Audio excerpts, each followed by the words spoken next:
ఈ ఉదయకాలం ముందు ఒక వాక్య భాగమును చదువుకుందాం. సామెతలు 2వ అధ్యాయము 7వ వచనము. ఆయన యథార్థవంతులను వర్ధిల్ల చేయును. దేవుడు మనల్ని అభివృద్ధిలోనికి తీసుకురావాలంటే, మనల్ని వర్ధిల్లింప చేయాలనంటే, దేవుడు నీ నుంచి ఆశిస్తుంది ఏంటంటే యథార్థత. ఎప్పుడైతే నువ్వు నీ భక్తి జీవితంలో నువ్వు యథార్థత కలిగి ఉంటావో ఆయన నిన్ను తప్పక వర్ధిల్లిస్తాడు.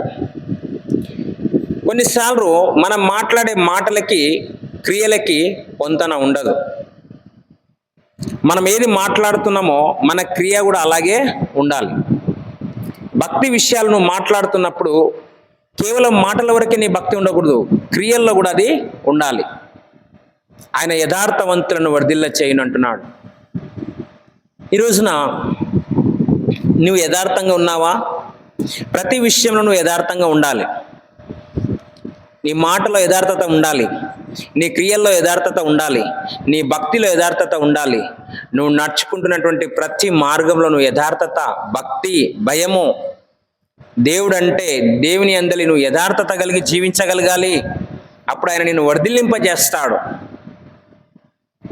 కీర్తనలో ఒక మాట ఉంది, ఆయన యథార్థంగా ప్రవర్తించే వారికి ఆయన ఏ మేలును చేయక మానడు. ఈరోజు నా యథార్థ ప్రవర్తన లేకుండగా నువ్వు జీవిస్తే దానివల్ల నీ బ్రతుకు, నీ కుటుంబము, నీ జీవితము ఆశీర్వాదకరంగా ఉండదు. ప్రభువు నిన్ను దీవించాలంటే, నిన్ను ఆశీర్వదించాలంటే, నిన్ను గొప్ప చేయాలంటే ఆయన నీ నుంచి ఆశిస్తుంది ఏదైనా ఉన్నది అని అంటే అది యథార్థత. బైబిల్ గ్రంథంలో ఎంతో మంది భక్తులను మనం చూస్తూ ఉంటాం. వారి జీవితాలు, వారి యథార్థ ప్రవర్తనను బట్టి దేవుడు వారిని ఉన్నత దశలో నిలబెట్టగలిగాడు. ఈరోజు నీ మాటలు వింటున్నటువంటి నీ జీవితంలో కూడా యథార్థంగా ఉన్నావా? ఒకసారి ఆలోచన చేసుకో.